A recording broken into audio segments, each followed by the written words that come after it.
Hello friends, आप सभी का स्वागत है मेरे YouTube channel true love story पर। हम मेरी कहानी वेयर इज़ माई फादर के नेक्स्ट पार्ट को शुरू करते हैं।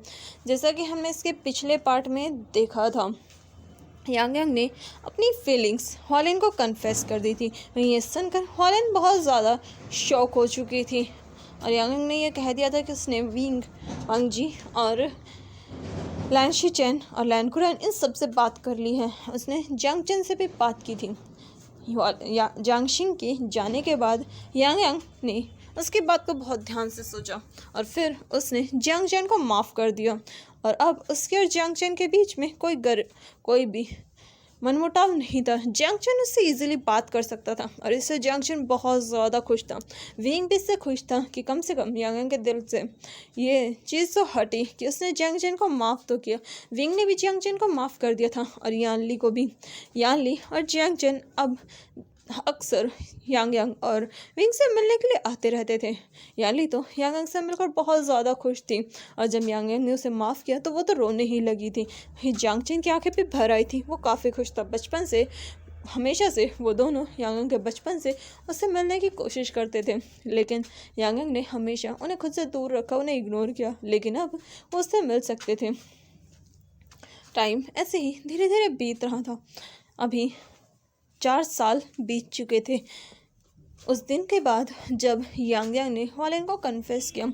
उसके नेक्स्ट डे हॉलिन बिना कुछ कहे सेक्ट छोड़कर चली गई, लैन क्लैन छोड़कर चली गई और इससे यांग यांग को बहुत हर्ट हुआ। लेकिन उसने फिर कोई रिएक्ट ही नहीं किया।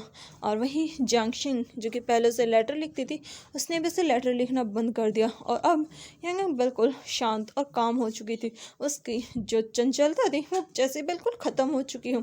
वो इतनी ज़्यादा शांत हो चुकी थी और इतनी सीरियस कि उससे हर कोई डरने लगा था। अभी यांग यांग जो कि 21 साल की थी, वो एक नाइट हंट पर थी जहाँ कुछ बीस्ट अटैक कर रहे थे, जहाँ यांग यांग उन लोगों को गाजर मूली की तरह काट रही थी। उसका गुस्सा वो उन लोगों पर निकाल रही थी। थोड़ी देर बाद यांग वापस आते, उसके कपड़े जो कि ब्लड से कवर थे। उसे इस तरह देखकर विंग चिल्लाकर कहता है, आखिर ये तुमने क्या हालत बना रखी है? तुम हर वक्त हर मिशन को खुद लेती हो और वहाँ पर जाकर मार काट करके आते हो। आखिर तुम करना क्या चाहते हो? तुम्हें पता नहीं बीस्ट को मारने में क्या मज़ा आने लगा है? जो सुनकर यांग यांग कोई जवाब नहीं देती और वहाँ से चली जाती है। उसकी स्वॉर्ड जो कि बिल्कुल रेड कलर की हो चुकी थी, उसे खून टपक रहा था। यांग यांग उस स्वॉर्ड को वहीं पर रख देती है। विंग उसकी ये हालत देखता है। तभी वांग जी वहाँ आते हैं, कहता है, मुझे इसकी हालत देखकर सच में बहुत तकलीफ़ होती है। समझ नहीं आ रहा आखिर इसके साथ हुआ क्या है। जब से हॉलिन और जांगशिंग वो दोनों गई हैं, तब से ऐसा लगता है कि इसने अपने दिल के रास्ते हर किसी के लिए बंद कर दिए हों। ये सुनकर विंग कहता है, मुझे समझ में नहीं आ रहा आखिर मैं इस लड़की का क्या करूं। इससे बात करने की कोशिश करता हूं तो ये कोई जवाब नहीं देती। जिस पर वांग जी कहता है, मैंने एक फ़ैसला किया है विंग। जिस पर विंग कहता है, किस तरीके का फ़ैसला? जो सुनकर वांग जी कहता है, हमने शिज़वी की मैरिज फिक्स कर दी है। उसकी मैरिज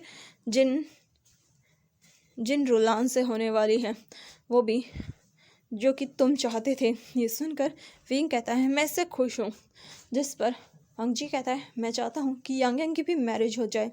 जो सुनकर विंग कहता है, क्या तुम इस बारे में सीरियस हो? जिस पर वांग जी कहता है, हाँ मैं सीरियस हूँ, क्योंकि इसकी कंडीशन देखकर मुझे नहीं लगता कि ये ज़्यादा कुछ और कर पाएगी और अगर ऐसा ही चलता रहा तो कहीं ये पागल ना हो जाए।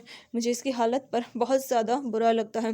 मैं हर बार इससे बात करने की कोशिश करता हूँ लेकिन ये मुझे भी इग्नोर करती है। जिस पर विंग कहता है, क्यों ना हम इसे ड्रिंक करा कर इसके मुँह से सच निकलवाएं। ये सुनकर वांग जी कहता है, कोई फ़ायदा नहीं है, क्योंकि मुझे नहीं लगता कि ये कुछ बोलेगी। तभी आइवन वहाँ आते हैं, कहता है, बाबा इसे ड्रिंक कराने की गलती बिल्कुल मत कीजिए। ये सुनकर विंग कहता है, क्यों?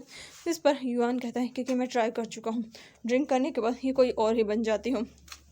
सुनकर विंग कहता है, तुम बकवास कर रहे हो, मैं एक बार इससे ट्राई करना चाहता हूँ।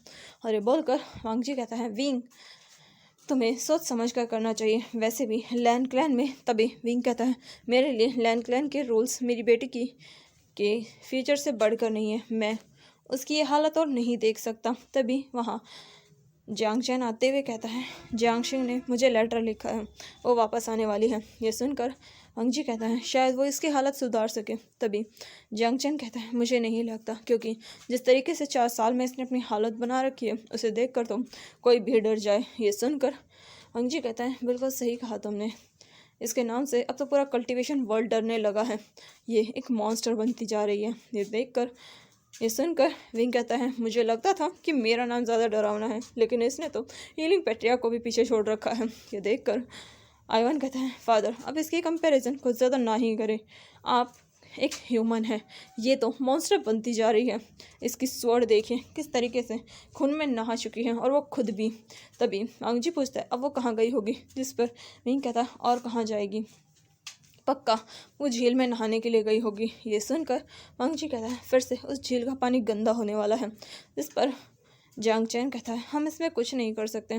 तभी विंग कहता है मैंने हॉलैंड को भी खोजने की कोशिश की थी, लेकिन मुझे उसके सेक्ट का भी पता नहीं चला। ये सुनकर शिज़वी कहता है मैंने भी ट्राई किया था, और ये बोलकर वो सब के सब काफ़ी दुखी हो जाते हैं।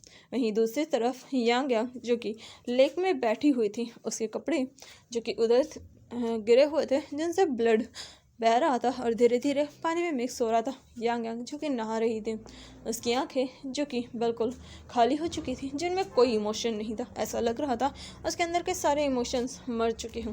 यांग यांग फिर निकलती है, अपने कपड़े पहनती है, वहाँ से बाहर निकल कर जाने लगती है। तभी उसे आवाज़ आती है यांग यांग। ये सुनते ही यांग यांग पलट कर देखती है, जहाँ पर लायन शिचैन थे। शिचैन को देख कर यांग यांग उन्हें ग्रीट करती है, और वो ग्रीट करके कहती है अंकल बोलिए क्या बात है। ये सुनकर शिचैन कहता है तुम्हें अंकल कुरैन ने बुलाया है। ये सुनकर यांग यांग उस तरफ जाने लगती हैं। वो अंकल कुरैन को ग्रीट करती हैं। कुरैन उसके कपड़े देखता है, उस यांग यांग ने बिल्कुल वाइट रॉब पहने हुए थे, वो बिल्कुल लाइन लग रही थी। उसके सर पर फॉरहेड रिबन था, लेकिन अब वो बिल्कुल साइलेंट हो चुकी थी। ऐसा लग रहा था पर्सनैलिटी स्विच हो गई हो, क्योंकि शिज़वी अब बातें करने लगा था, सबके साथ हंसने बोलने लगा था। वहीं यांग यांग धीरे धीरे कोल्ड हार्टेड होती जा रही थी। लायन कुरैन उसे देख कर कहते हैं बैठो। यांग यांग वहाँ पर बैठ जाती है। कुरैन उसे टी सर्व करते हैं। यांग यांग भी टी को इंजॉय थोड़ा सा पीती हैं, और वो कुरैन की तरफ देखती हैं और पूछती हैं बताइए अंकल क्या बात है। इस पर कुरैन कहते हैं हमें पता चला है एक फॉरेस्ट में फिर से बहुत ज़्यादा डिमोनिक बीस्ट आ चुके हैं, हमें उनसे फाइट करने के लिए कुछ लोगों को लेकर जाना पड़ेगा। मैंने विंग से कहा है, विंग उस वक्त जाने वाला है और तुम उसके साथ जा रही हो। ऐसा उनका यांग कहते हैं ठीक है अंकल। जिस पर कुरैन कहता है मैं चाहता हूँ कि तुम कुछ सेफ्टी तालिस्मान लेकर जाओ ताकि तुम्हें चोट ना लगे। ये सुनकर यांग कहते हैं इसकी ज़रूरत नहीं है, आप ये तालिस्मान फादर को दे दीजिए, उन्हें इसकी ज़रूरत पड़ेगी। और ये बोलकर वो वहाँ से निकल जाती है। कुरैन ये देखकर कहता है फिर से इसका वही कोल्ड जवाब था। ये सुनकर शिचैन कहता है इसे अपनी जान की अब कोई फिक्र नहीं है। ये देखकर कुरैन कहता है अगर मुझे फिर से वही हंसती खेलती यांग यांग वापस मिले तो इसके लिए मैं कोई भी कीमत चुकाने के लिए तैयार हूँ। ये देखकर शिचैन कहता है कीमत तो हम भी चुकाना चाहते हैं, लेकिन ऐसा लग रहा है कि किसी ने इसकी हंसी छीन ली हो, ये हंसना भूल गई है। ये सुनकर कुरैन गहरी सांस लेते हैं और वो कहते हैं काश 4 साल पहले मैं हॉलैंड को यहाँ से जाने की इजाज़त ही नहीं देता। उसने कहा कि वो जाना चाहते, उसे अर्जेंट काम है, और मैंने उसे जाने दिया, और उसके बाद वो कभी वापस नहीं आई। उसने कोई इन्फॉर्मेशन नहीं भेजी, कुछ नहीं भेजा, और वो वहाँ पर वापस नहीं आई। मैं इस चीज़ से बहुत ज़्यादा हर्ट हुआ, और जब यांग यांग ने इस बारे में पूछा तो मैंने सब कुछ बताया, लेकिन जब वो इस बारे में पता करने गई तब भी उसे कुछ नहीं पता चला, और तब से ये ऐसी ही बन गई। जो देखकर शिचैन कहता है अंकल इसलिए खुद को ब्लेम करना बंद कीजिए।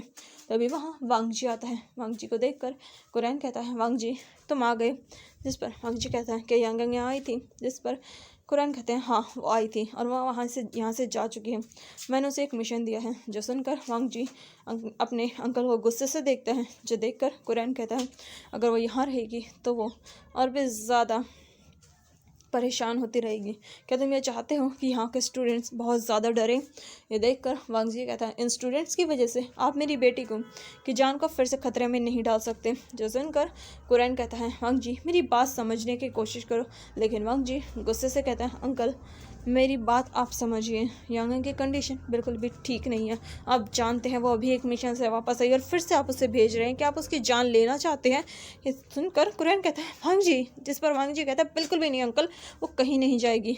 तभी शिचैन उसे संभालते कहते हैं, वांग जी तुम्हें उसे जाने देना चाहिए। अगर वो किसी काम में बिजी रहेगी तो उसके दिमाग में वो सब नहीं आएगा, वो कुछ भी गलत नहीं सोचेगी। तुम जानते हो उसने अपनी क्या हालत बना रखी है। ये सुनकर वांग जी गुस्से से कहता है, ब्रदर। इस पर शिचैन कहता है, वांग जी शांत हो जाओ, तुम गलत समझ रहे हो। ये देखकर वांग जी कहता है, लेकिन आप उसकी हालत देखें। पर शिचैन उसे संभालते हैं, समझाते हैं। वांग जी फिर मान जाता है, लेकिन वो ये कहता है कि वो भी जाएगा, जिसके लिए कुरैन और शिचैन मान जाते हैं और वो वांग जी को यांग के साथ जाने की परमिशन देते हैं। नेक्स्ट डे वो लोग मिशन के लिए निकल जाते हैं, जहाँ वांग जी, विंग, यांग साथ में जा रहे थे। विंग जो कि वाइन पीते हुए जा रहा था, वो यांग की तरफ देख कर कहता है, क्या तुम वाइन लोगी। इस पर यांग विंग की तरफ देखते हैं, फिर उसके हाथ से वाइन ले लेती है। वो दोनों वहाँ से चलने लगते हैं। यांग ने वाइट रोब पहने हुए थे। विंग कहता है, तुम्हारे ब्लैक रोब तुम पर ज़्यादा अच्छे लगते हैं। जिस पर यांग कोई जवाब नहीं देती। तभी विंग कहता है, वैसे इतना साइलेंट रहना भी अच्छी बात नहीं है, तुम चाहो तो बोल सकती हो, ज़बान पर ताला नहीं लगा है। ये सुनकर यांग कहते हैं, आप बहुत ज़्यादा बोलते हैं फादर। ये सुनकर विंग उसकी तरफ देख कर कहता है, कभी तुम ही थी जो कहती थी कि मैं बिल्कुल नहीं बोलता, और अब तुम्हें देखो। जो सुनकर यांग कोई जवाब नहीं देती और वहाँ से आगे चलने लगती है। तभी एक पर्सन उसे टकरा जाता है। यांग उसे गिरने से पहले बचा लेती हैं और वो उस पर्सन के फेस की तरफ देखती हैं। वो पर्सन यांग को देखकर उसे ग्रीट करता है, फिर वहाँ से चला जाता है। यांग जैसे ही आगे जाते हैं वो रुक जाते हैं, फिर वो अपने कपड़ों को स्निफ करते हैं और उस पर्सन की तरफ वापस जाने लगते हैं। ये देखकर विंग कहता है, क्या हुआ तुम्हें। इस पर यांग कहते हैं, पॉइजन, उसके पास पॉइजन है। ये सुनते ही विंग कहता है, क्या। इस पर यांग जाकर उस पर्सन को पीछे से पकड़ लेते हैं। वो पर्सन चिल्लाकर कहता है, हे क्या कर रही हो तुम, मैंने तुमसे माफ़ी मांगी ना। जिस पर यांग उसे उठाकर सीधा ज़मीन पर फेंक कर कहते हैं, तुम्हारे पास पॉइजन कैसे आया। ये सुनते ही वो पर्सन शॉक हो जाता है और अपने मन में कहता है, इसे कैसे पता चला। ये पॉइजन तो मैं उन नए कल्टिवेटर्स को देने वाला था जो कि यहाँ इस सिटी में इन्वेस्टिगेशन के लिए आने वाले हैं। यांग उसकी आंखें देखकर कहती है, तुम ये पॉइजन उन लोगों को देने वाले थे जो कि यहाँ कल इन्वेस्टिगेशन के लिए आए हैं, लेकिन तुम उन्हीं लोगों से टकरा चुके हो।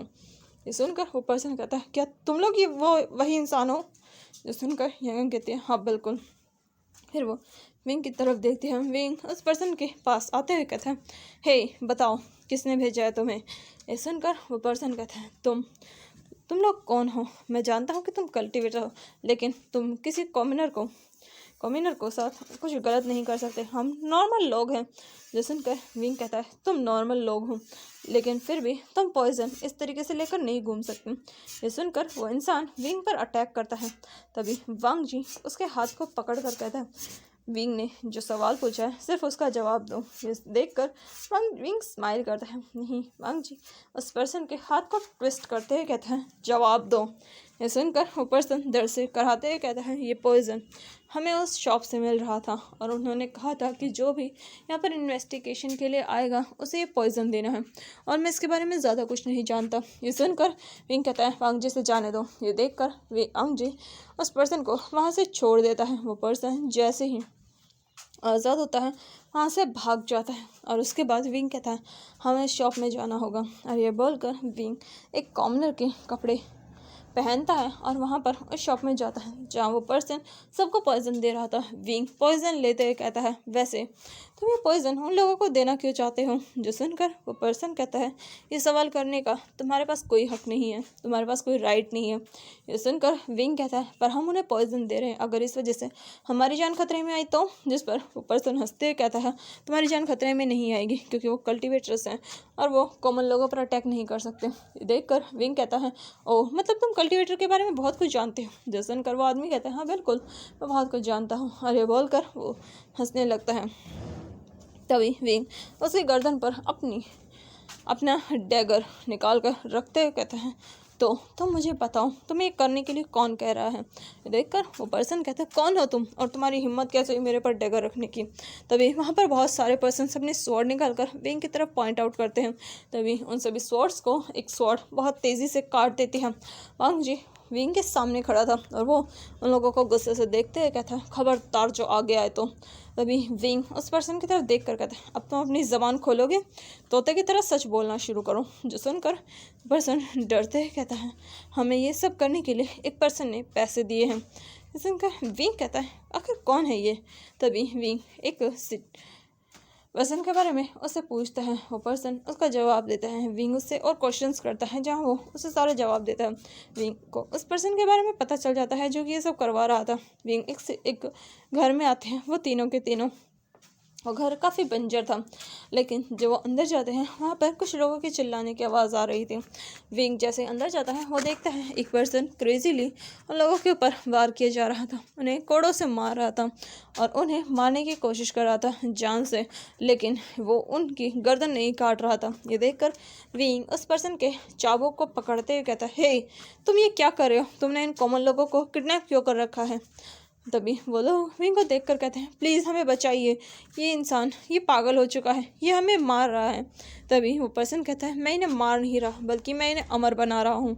ये जब मर जाएंगे मैं इन्हें पपेट बना दूँगा और फिर ये लोग अमर हो जाएंगे, ये कभी नहीं मरेंगे। मैं बिल्कुल हीलिंग पेट्रियार्क की तरह करूँगा, मैं उनका फॉलोवर हूँ। ये सुनकर विंग उसे अजीब नज़रों से देख कर कहता है, क्या तुम हीलिंग पेट्रियार्क के फॉलोवर हो?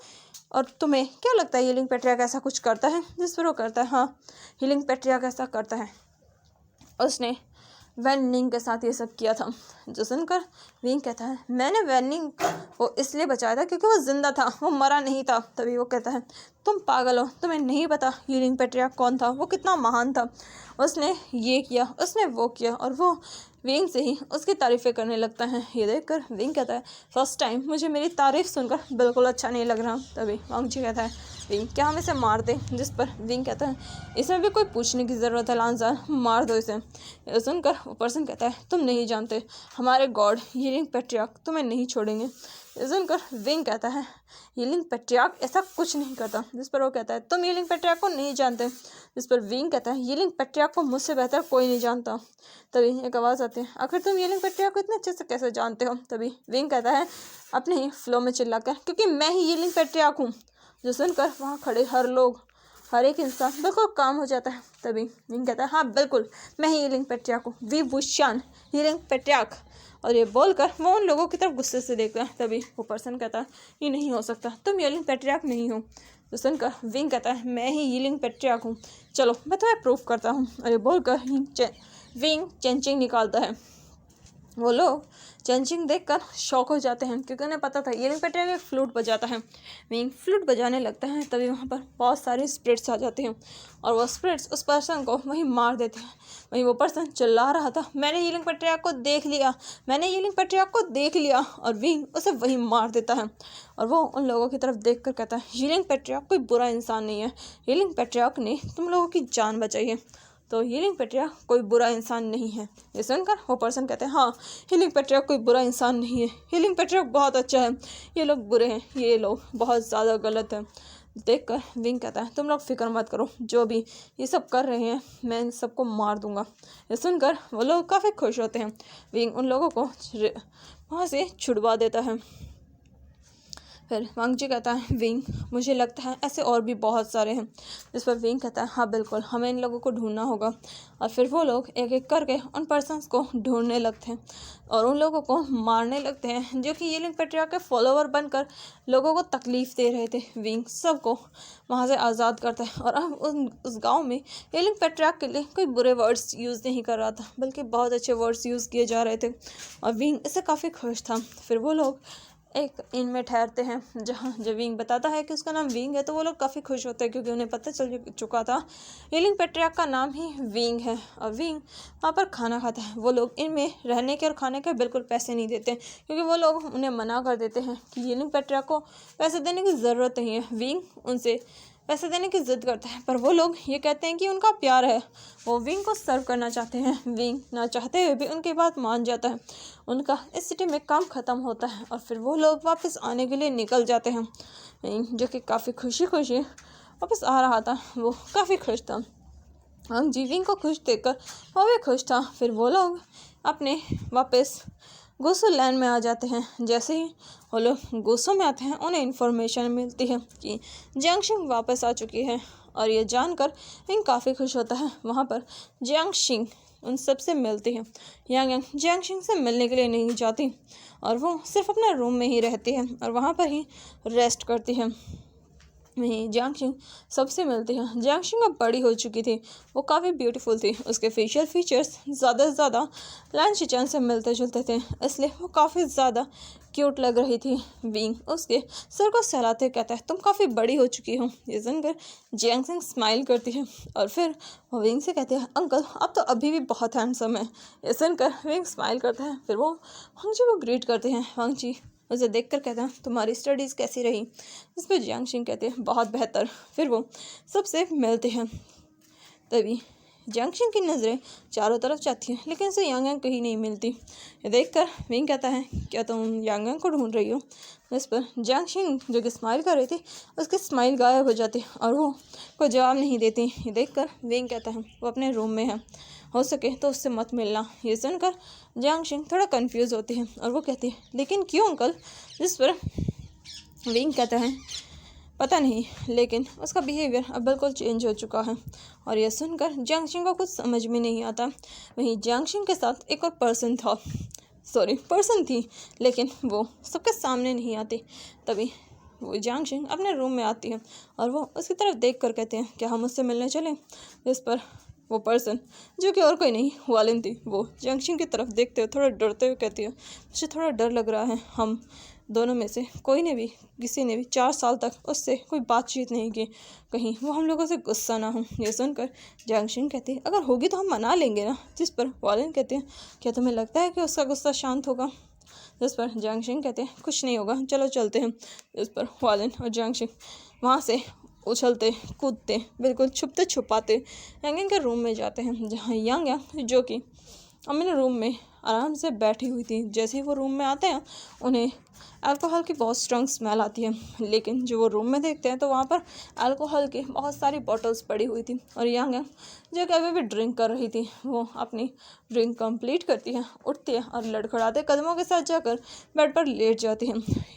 जियांगशिंग और वालिन जब यांग को इस तरीके से देखते हैं उनको तो यकीन नहीं हो रहा था। यांग जो कि ड्रिंक करके इस तरीके से सो चुकी थी, पूरे कमरे में सिर्फ बॉटल्स थी। यांग के रूम में आना किसी को भी अलाउड नहीं था। तभी यांग को भनक लगती है कि कोई उसके रूम में है और यह देखते ही यांग अपने स्वॉर्ड से उस तरफ अटैक कर देती है। उसकी स्पीड इतनी ज़्यादा थी जियांगशिंग और वालिन को रिएक्ट करने का तक का मौका नहीं मिलता और वह स्वॉर्ड डायरेक्ट उनके कपड़ों में हिट करते हैं। उन दोनों के कपड़े एक साथ वहीं लग जाते हैं। यांग अपनी आंखें खोलती है जो कि पूरी नशे से भरी हुई थी। यांग उनकी तरफ आकर कहते हैं किसकी हिम्मत हुई मेरे रूम में बिना पूछे आने की, लगता है तुम्हारी जीने की इच्छा ख़त्म हो चुकी है। यांग की वॉइस बहुत ज़्यादा कोल्ड हो चुकी थी। उसकी इतनी कोल्ड वॉइस सुनकर जियांगशिंग और वालिन इन दोनों के तो रोंगटे खड़े हो जाते हैं। उन्हें बहुत ज़्यादा डर लग गया था। यांग उनके पास आती है और फिर उनका फेस देखती है। जियांगशिंग और वालिन जो कि काफ़ी ज़्यादा डर चुके थे, यांग ये देख कर कहते हैं ओह तो ये तुम दोनों हो। ये सुनकर जियांगशिंग और वालिन थोड़ा शॉक होते हैं क्योंकि यांग ने ज़्यादा रिएक्ट ही नहीं किया, जैसे कि उनका यहाँ ना कोई नॉर्मल हो। तो देख कर जियांगशिंग लड़खड़ाते हुए कहते यांग लेकिन यांग उन्हें देखकर सीधा उनके मुंह पर दरवाज़ा बंद करके कहते हैं मुझे डिस्टर्ब मत करो, निकलो यहाँ से। और ये बोलकर वो अपनी स्वॉर्ड को वापस मयान में डालती है और फिर से अपने बेड पर लेट जाते हैं। थोड़ी देर में वो सो जाते हैं। वहीं दरवाजे पर वालिन और जियांगशिंग दोनों शॉक खड़ी थी। तभी उनके पीछे से आवाज़ आती है मिल लिए उससे। ये सुनकर वो लोग पीछे देखते हैं जहाँ पर वांगजी, विंग, जियांगचैन, लैन शिचन और लैन कुरन सबके सब खड़े थे। वो लोग शॉक थे। तभी युआन जो कि वहीं खड़ा था वो कहता है क्या हुआ, मिले उससे। जो सुनकर जियांगशिंग कहते हैं ये सब क्या है, उसका बिहेवियर। जिस पर विंग कहता है इसलिए मना किया था मत जाना उसके पास। तभी वालिन कहती है आखिर ये सब चल क्या रहा है, उसने इतनी ज़्यादा ड्रिंक कर रखी है। इस पर वांगजी कहता है उसने ड्रिंक कर रखी है, वो हमेशा इतना ही ड्रिंक करती है, हर रात इतना ही पीती है। जिस पर जियांगशिंग कहते हैं लेकिन लैन क्लैन में तो ड्रिंक करना मना है। जिस पर लैन कुरन कहते हैं कोई फ़ायदा नहीं, वैसे भी मैं उसे सज़ा देकर थक चुका हूँ, उसे कितना भी सज़ा दे लो उस पर कोई असर नहीं होता, और अगर मैं उसे ड्रिंक करने से मना करूँगा तो वो लैन क्लैन ही छोड़ देगी। जिस पर हॉलन कहती है लेकिन ये सब हुआ कैसे? जिस पर विंग कहता है तुम लोगों की वजह से। ये सुनकर जियांगशिंग हॉलन शॉकिंगली विंग की तरफ देखते हैं। विंग उन्हें गुस्से से देख रहा था और फिर उन्हें घूरते हुए कहता है ये सब तुम्हारी गलती है, तुम लोगों ने उसकी एक कंडीशन कर दी है। ये सुनकर जियांगशिंग कहती है लेकिन मेरी गलती क्या है? जिस पर विंग कहता है 4 साल पहले तुम दोनों यहाँ से चली गई। जिस पर जियांगशिंग कहती है मैं तो गुरुकुल गई थी, मैंने तो उसे बताया था ना। जिस पर विंग कहता है तुमने उसे बताया था लेकिन तुमने एक बार भी उसे कोई लेटर नहीं लिखा, कोई उससे कांटेक्ट नहीं रखा। जिस पर जियांगशिंग कहती है लेकिन गुरुकुल से यहाँ पर लेटर पहुँचाना बहुत मुश्किल है। जिस पर विंग कहता है तुम अपने फादर को लेटर लिखती थी ना। जो सुनकर जियांगशिंग की नज़रें नीचे झुक जाती हैं। जो देखकर विंग कहता है तुम अपने फादर को लेटर लिखती थी लेकिन तुमने एक बार भी यांगन को लेटर नहीं लिखा। प्यार करती थी ना उससे, लेकिन उसकी तुमने खैर खबर भी नहीं ली। फिर वो हॉलन की तरफ देख कर कहता है और तुमसे तो मैं बात ही क्या करूं, तुम यहाँ से चली गई, एक बार भी उसे कोई इन्फॉर्मेशन नहीं दी। अगर तुम किसी प्रॉब्लम में थी तो तुम उससे प्रॉब्लम शेयर कर सकती थी, कि वो तुम्हारी हेल्प नहीं करती। ये सुनकर हॉलन कहती है मेरे सेक्ट पर अटैक हुआ था। जो सुनकर विंग कहता है तो तुम हमें बता सकती थी, हम तुम्हारी मदद करते, प्यार करती थी उससे तो कम से कम उसके पास इतना तो राइट था ना कि वो तुम्हारे बारे में जान सके। ये सुनकर हॉलन भी अपने सर को झुका लेती है। उन दोनों को अपनी गलती रियलाइज़ होती है कि वो लोग इतना ज़्यादा बिजी हो गए कि उन्होंने यांग से कांटेक्ट ही नहीं रखा, और अब वो सीधा उससे मुंह उठाकर मिलने आ गई। और ये चीज़ जानकर उन लोगों को समझ में आता है कि यांग ने ये बिहेव क्यों किया। विंग कहता है अब तुम उसके लिए कोई मायने नहीं रखती और तुम्हारे लिए भी वो मायने नहीं रखनी चाहिए। जिस पर जियांगशिंग कहती है हम मानते हैं हमसे गलती हुई है अंकल, लेकिन हम उससे प्यार करते हैं। जो सुनकर विंग कहता है उसके सामने प्यार शब्द का इस्तेमाल भी मत करना, वरना उसकी स्वॉर्ड तुम्हारे गले पर होगी, तुम्हारे कपड़ों पर नहीं। ये सुनकर जियांगशिंग कहती है लेकिन तभी विंग कहता है प्यार से नफरत है उसे, और इस बार उसने तुम्हें जिंदा छोड़ा है, शुक्र मनाओ, वरना उसका वार खाली नहीं जाता। ये सुनकर जियांगशिंग कोई जवाब नहीं दे पाते और फिर वो लोग वहाँ से चले जाते हैं। उन दोनों को वहीं छोड़कर जियांगशिंग और हॉलन यांगन के रूम की तरफ देखते हैं जो कि बंद था, और फिर वो दोनों भी निराश होकर वहाँ से चले जाते हैं। सुबह सुबह जहाँ पर सभी स्टूडेंट्स अपने अपने काम में लगे हुए थे, यांग जिसने वाइट रॉब पहने हुए थे वो भी अपने काम में लगी हुई थी। वो कुछ रिपोर्ट्स रेडी करती हैं, उन्हें लैंकुरेन को देती हैं और फिर वहाँ से चली जाती हैं। लैंकुरेन उससे बात करने की कोशिश करते हैं लेकिन वो कुछ कह नहीं पाते। यांग वहाँ से सीधा अपने रूम की तरफ जाती है क्योंकि उसके पास और ज़्यादा काम नहीं था। फिर वो वहाँ पर जाकर कुछ काम करती है और उसके बाद वो एक छोटे से टाउन के लिए निकलने लगती है। तभी लैंकुरेन उन सबको ट्रेनिंग ग्राउंड में बुलाते हैं। यांग वहाँ जाना तो नहीं चाहती थी लेकिन फिर उसे जाना पड़ता है। यांग जैसे ही ट्रेनिंग ग्राउंड में आती है और देखती है वहाँ पर जियांगशिंग और हॉलन भी मौजूद है। जियांगशिंग और हॉलन को यांग पूरी तरीके से इग्नोर करती है और वो अपने स्ट्रेट फेस के साथ सब कुछ देख रही थी। वहाँ सभी स्टूडेंट्स जैसे ही यांग को देखते हैं काफ़ी ज़्यादा डर जाते हैं। विंग और वांग जी जो कि यांग को देख रहे थे, वांग जी आगे आते हुए कहता है सभी स्टूडेंट्स आज हम नई स्वॉर्ड प्रैक्टिस सीखेंगे। और ये बोलकर वो विंग की तरफ देखकर कहता आज आपको मास्टर वी एक स्वॉर्ड टेक्निक सिखाएंगे। तो सुनकर विंग कहता है ठीक है। विंग अपने स्वॉर्ड लेकर आता है और उन्हें अपने को स्वॉर्ड टेक्निक्स दिखाता है। स्टूडेंट्स प्रैक्टिस करने लगते हैं। वहीं जियांगशिंग भी उन स्टूडेंट्स के साथ प्रैक्टिस कर रही थी क्योंकि वो भी अब लेंस की ट्रेनिंग सीख रही थी। तभी जियांगशिंग हॉलन से कहते हैं क्यों ना तुम मेरे साथ प्रैक्टिस करो। जिस पर हॉलन कहती है ठीक है, और वो दोनों साथ में प्रैक्टिस करने लगते हैं। यांग जो कि सभी स्टूडेंट्स को देख रही थी, तभी एक स्टूडेंट जो कि यांग के साइड में ही प्रैक्टिस कर रहा था उसकी स्वॉर्ड अचानक से अनकंट्रोल होकर यांग की तरफ जाने लगती है। ये देखकर विंग जल्दी से आगे आने लगता है, पर तभी यांग उसकी स्वॉर्ड को अपनी 2 फिंगर से ही रोक देती है। ये देखकर वो स्टूडेंट्स बहुत ज़्यादा चौंक जाते हैं। यांग उसकी स्वॉर्ड को हल्का सा टेढ़ा करती है और उसी के साथ उसकी स्वॉर्ड के कई पीसेस हो जाते हैं। और यह देखकर वहाँ खड़ा हर पर्सन शॉक था। यांग उसकी स्वॉर्ड को छोड़ देती है और फिर उस पर्सन की तरफ देख कर कहते हैं अपनी स्वॉर्ड पर कंट्रोल रखना सीखो, वरना अगली बार स्वॉर्ड की जगह तुम्हारी गर्दन होगी। यह सुनकर उस पर्सन के रोंगटे खड़े हो जाते हैं, वो बहुत ज़्यादा डर चुका था। यांग वहाँ से जाते कहते हैं मैंने ट्रेनिंग देख ली है और अब मुझे मेरे काम पर जाना है। और ये बोलकर वो वहाँ से निकल जाती है। नहीं, जियांग शिंग और हुआलिन शॉकिंगली यांग की तरफ देख रहे थे। उसका कोल्ड बिहेवियर, उसने एक बार भी स्माइल नहीं की, उसके फेस पर कोई इमोशंस, कोई एक्सप्रेशन नहीं आए। ऐसा लग रहा था कि वो स्टोन हार्टेड बन चुकी है। वहीं उसका ये बिहेवियर देखकर उन दोनों को ऐसा लग रहा था कि ये यांग वो है ही नहीं जिसे वो जानते थे। यांग वहाँ से अपने रूम में जाती है, कुछ सामान लेती है और वहाँ से फिर से एक नए मिशन के लिए निकल जाती है। वहीं उसे जाता देखकर वालिन और जियांग कहते हैं हमें भी उसके साथ जाना चाहिए। जिस पर जियांग कहते हैं हाँ, हमें उसके साथ जाना चाहिए, हम उसे मनाएंगे, उसकी मिन्नतें करेंगे, शायद वो हमें माफ़ कर दें। जो सुनकर वालिन कहते हैं हाँ, शायद वो हमें माफ़ कर दें। और ये बोलकर वो लैन कुरैन के पास जाते हैं ताकि उन्हें जाने की परमिशन दे। कुरैन पहले तो उनकी बात नहीं मानते, लेकिन फिर बहुत ज़्यादा रिक्वेस्ट करने के बाद वो उन्हें जाने की परमिशन दे देते हैं। तो चलिए मिलते हैं इसके नेक्स्ट पार्ट में। तब तक के लिए मेरे चैनल को लाइक कीजिए, शेयर कीजिए, सब्सक्राइब कीजिए। Thank you, bye bye, take care.